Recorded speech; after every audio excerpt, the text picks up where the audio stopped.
சட்டப்பேரவையில் இந்து சமய அறநிலையத்துறை அமைச்சர் சேகர்பாபு பேசி வருகிறார். நேரலை காட்சிகள். தமிழ்நாட்டுடைய துணை முதலமைச்சர் அவர்கள் 18/10/2024 அன்று நேரடியாக திருவண்ணாமலைக்கு கார்த்திகை தீபத்திற்கு கிரிவல பாதையிலே கலாழ்வுக்கு வந்தார். அதன் பிறகு தொடர்ந்து 6 கூட்டங்கள் அந்த மாவட்டத்துடைய அமைச்சர் அண்ணன் ஏவா வேலு அவர் தலைமையில் நான் பங்கேற்ற 2 கூட்டங்கள், தலைமை செயலாளர் தலைமையிலே நடந்த கூட்டங்கள், அதை தொடர்ந்து அந்த மாவட்டத்துடைய ஆட்சித்தலைவர் கண்காணிப்பாளர் அவர்கள் தலைமையில் நடந்த கூட்டங்களுக்கு தொடர்ந்து சமீபத்தில் ஏற்பட்ட பெருமழையின் வெள்ளத்தின் காரணமாக நிலச்சரிவு ஏற்பட்டதை அனைவரும் அறிந்தது. அதை போர்க்கால அடிப்படையில் நம்முடைய மாண்புமிகு முதலமைச்சர் அவர்கள் தீர்த்து வைத்ததையும் இந்த மன்றம் அறியும்.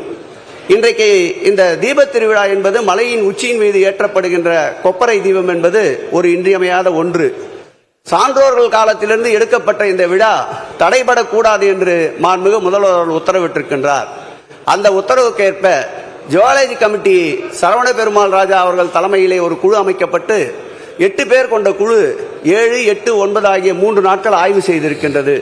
அந்த ஆய்வின் அடிப்படையில் இன்றைக்கு மாண்புமிகு முதலமைச்சர் அவர்களிடத்தில் அறிவித்திருக்கின்ற அறிக்கையின்படி முதலமைச்சர் அவர்கள் எங்களுக்கு உத்தரவிட்டிருக்கின்ற நிலை என்னவென்றால் 350 கிலோ கொண்ட கொப்பரை அந்த திரிகளை மேலே எடுத்து செல்ல வேண்டும். 40 டன் கொண்ட சுமார் 450 கிலோ நெய்யும் மேலே எடுத்துக்கொள்ள செல்லப்பட வேண்டும். ஆகவே 2ற்கு சேர்த்தார் போல் எவ்வளவு மனித சக்தி அதற்கு பயன்படுத்த வேண்டுமோ அவ்வளவு மனித சக்திகளை பயன்படுத்தி எந்த விதமான ஒரு சிறு உயிரிழப்பும் இல்லாமல், எந்த விதமான சிறு அசம்பாவிதம் ஏற்படாமல் இந்த தீப திருவிழாவை வெற்றிகரமாக நடத்த வேண்டும் என்று முதலமைச்சர் உத்தரவிட்டிருக்கின்றார். ஆகவே சூழ்நிலைக்கு ஏற்றார் போல் மனித சக்திகளை பயன்படுத்தி இந்த கார்த்திகை தீபம் சான்றோர்களால் துவக்கப்பட்ட இந்த தீபம் இந்த ஆண்டும் எரியாத திருக்கோயில்களுக்கு விளக்கேற்றுகின்ற இந்த முதல்வர் இந்த தீப திருவிழாவிலும் மலையின் உச்சியின் மீது தீபம் எரியும் என்பதை பேரவைத் தலைவர் வாயிலாக பேரவை துணைத் தலைவருக்கு தெரிவித்துக் கொள்கிறேன். மாண்புமிகு உறுப்பினர் பொன்னுசாமி.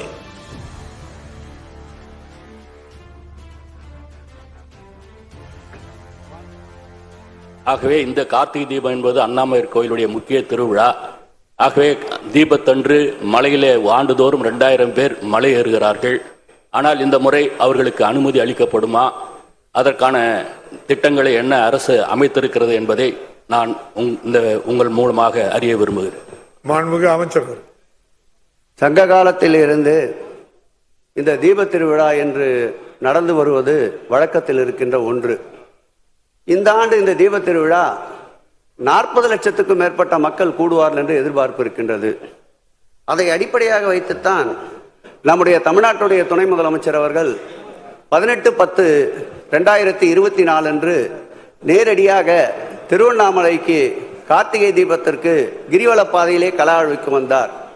அதன் பிறகு தொடர்ந்து 6 கூட்டங்கள் அந்த மாவட்டத்துடைய அமைச்சர் அண்ணன் ஏவா வேலு அவர் தலைமையில் நான் பங்கேற்ற 2 கூட்டங்கள், தலைமை செயலாளர் தலைமையிலே நடந்த கூட்டங்கள், அதை தொடர்ந்து அந்த மாவட்டத்துடைய ஆட்சித்தலைவர் கண்காணிப்பாளர் அவர்கள் தலைமையில் நடந்த கூட்டங்களுக்கு தொடர்ந்து சமீபத்தில் ஏற்பட்ட பெருமழையின் வெள்ளத்தின் காரணமாக நிலச்சரிவு ஏற்பட்டதை அனைவரும் அறிந்தது. அதை போர்க்கால அடிப்படையில் நம்முடைய மாண்புமிகு முதலமைச்சர் அவர்கள் தீர்த்து வைத்ததையும் இந்த மன்றம் அறியும். இன்றைக்கு இந்த தீப திருவிழா என்பது மலையின் உச்சியின் மீது ஏற்றப்படுகின்ற கொப்பரை தீபம் என்பது ஒரு இன்றியமையாத ஒன்று. சான்றோர்கள் காலத்திலிருந்து எடுக்கப்பட்ட இந்த விழா தடைபடக்கூடாது என்று மாண்புமிகு முதல்வர் உத்தரவிட்டிருக்கின்றார். அந்த உத்தரவுக்கேற்ப ஜுவாலஜி கமிட்டி சரவண பெருமாள் ராஜா அவர்கள் தலைமையிலே ஒரு குழு அமைக்கப்பட்டு 8 பேர் கொண்ட குழு 7, 8, 9 ஆகிய 3 நாட்கள் ஆய்வு செய்திருக்கின்றது. அந்த ஆய்வின் அடிப்படையில் இன்றைக்கு மாண்புமிகு முதலமைச்சர் அவர்களிடத்தில் அறிவித்திருக்கின்ற அறிக்கையின்படி முதலமைச்சர் அவர்கள் எங்களுக்கு உத்தரவிட்டிருக்கின்ற நிலை என்னவென்றால் 350 கிலோ கொண்ட கொப்பரை அந்த திரிகளை மேலே எடுத்து செல்ல வேண்டும். 40 டன் கொண்ட சுமார் 450 கிலோ நெய்யும் மேலே எடுத்துக்கொள்ள செல்லப்பட வேண்டும். ஆகவே 2ற்கு சேர்த்தார் போல் எவ்வளவு மனித சக்தி அதற்கு பயன்படுத்த வேண்டுமோ அவ்வளவு மனித சக்திகளை பயன்படுத்தி எந்த விதமான ஒரு சிறு உயிரிழப்பும் இல்லாமல், எந்த விதமான சிறு அசம்பாவிதம் ஏற்படாமல் இந்த தீப திருவிழாவை வெற்றிகரமாக நடத்த வேண்டும் என்று முதலமைச்சர் உத்தரவிட்டிருக்கின்றார். ஆகவே சூழ்நிலைக்கு ஏற்றார் போல் மனித சக்திகளை பயன்படுத்தி இந்த கார்த்திகை தீபம் சான்றோர்களால் துவக்கப்பட்ட இந்த தீபம் இந்த ஆண்டும் எரியாத திருக்கோயில்களுக்கு விளக்கேற்றுகின்ற இந்த முதல்வர் இந்த தீப திருவிழாவிலும் மலையின் உச்சியின் மீது தீபம் எரியும் என்பதை பேரவைத் தலைவர் வாயிலாக பேரவை துணைத் தலைவருக்கு தெரிவித்துக் கொள்கிறேன். வரும் 13ஆம் தேதி கார்த்திகை தீப திருவிழா கொண்டாடப்பட உள்ள நிலையில் திருவண்ணாமலையில் மலை மீது தீபம் ஏற்றுவதற்கான வாய்ப்புகள் குறித்த கேள்வியை சட்டப்பேரவை துணைத் தலைவர் கு பிச்சாண்டி எழுப்பிய நிலையில் அதற்கு அமைச்சர் சேகர் பாபு பதிலளித்த காட்சிகளை பார்த்தோம்.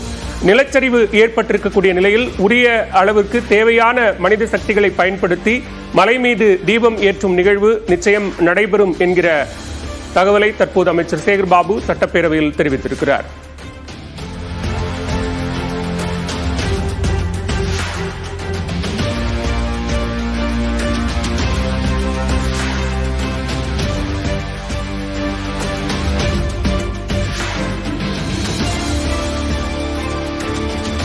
திருவண்ணாமலையில் மலை மீது தீபம் ஏற்றுவதற்காக ஏராளமான பக்தர்கள் மலை மீது ஏறக்கூடிய நிகழ்வு நடைபெறும். இந்நிலையில் சமீபத்தில் ஏற்பட்ட நிலச்சரிவு காரணமாக மலை மீது பக்தர்கள் ஏறுவதற்கு அனுமதி அளிக்கப்படுமா என சட்டப்பேரவை துணைத் தலைவர் கு பிச்சாண்டி கேள்வி எழுப்பிய நிலையில் இது தொடர்பாக இந்து சமய அறநிலையத்துறை அமைச்சர் சேகர் பாபு பதிலளித்திருக்கிறார்.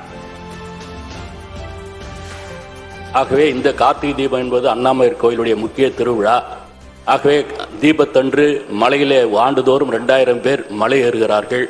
ஆனால் இந்த முறை அவர்களுக்கு அனுமதி அளிக்கப்படுமா, அதற்கான திட்டங்களை என்ன அரசு அமைத்திருக்கிறது என்பதை நான் உங்கள் மூலமாக அறிய விரும்புகிறேன்.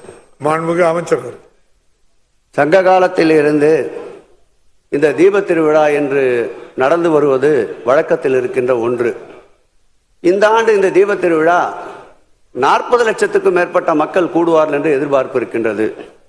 அதை அடிப்படையாக வைத்துத்தான் நம்முடைய தமிழ்நாட்டுடைய துணை முதலமைச்சர் அவர்கள் 18/10/2024 அன்று நேரடியாக திருவண்ணாமலைக்கு கார்த்திகை தீபத்திற்கு கிரிவல பாதையிலே கலாழ்விக்கு வந்தார்.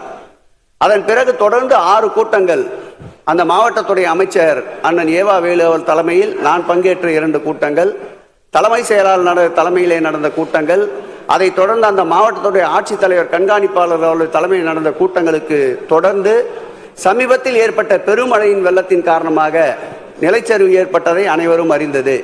அதை போர்க்கால அடிப்படையில் நம்முடைய மாண்புமிகு முதலமைச்சர் அவர்கள் தீர்த்து வைத்ததையும் இந்த மன்றம் அறியும். இன்றைக்கு இந்த தீப திருவிழா என்பது மலையின் உச்சியின் மீது ஏற்றப்படுகின்ற கொப்பரை தீபம் என்பது ஒரு இன்றியமையாத ஒன்று. சான்றோர்கள் காலத்திலிருந்து எடுக்கப்பட்ட இந்த விழா தடைபடக்கூடாது என்று மாண்புமிகு முதல்வர் உத்தரவிட்டிருக்கின்றார். அந்த உத்தரவுக்கேற்ப ஜுவாலஜி கமிட்டி சரவண பெருமாள் ராஜா அவர்கள் தலைமையிலே ஒரு குழு அமைக்கப்பட்டு 8 பேர் கொண்ட குழு 7, 8, 9 ஆகிய 3 நாட்கள் ஆய்வு செய்திருக்கின்றது. அந்த ஆய்வின் அடிப்படையில் இன்றைக்கு மாண்புமிகு முதலமைச்சர் அவர்களிடத்தில் அறிவித்திருக்கின்ற அறிக்கையின்படி முதலமைச்சர் அவர்கள் எங்களுக்கு திருவண்ணாமலை மலை மீது தீபம் ஏற்றுவதற்கு சூழ்நிலைக்கு ஏற்ப மனித சக்தியை பயன்படுத்துவோம் என அமைச்சர் சேகர் பாபு சட்டப்பேரவையில் தெரிவித்திருக்கிறார். இது தொடர்பான நேரலை காட்சிகளை பார்த்தோம்.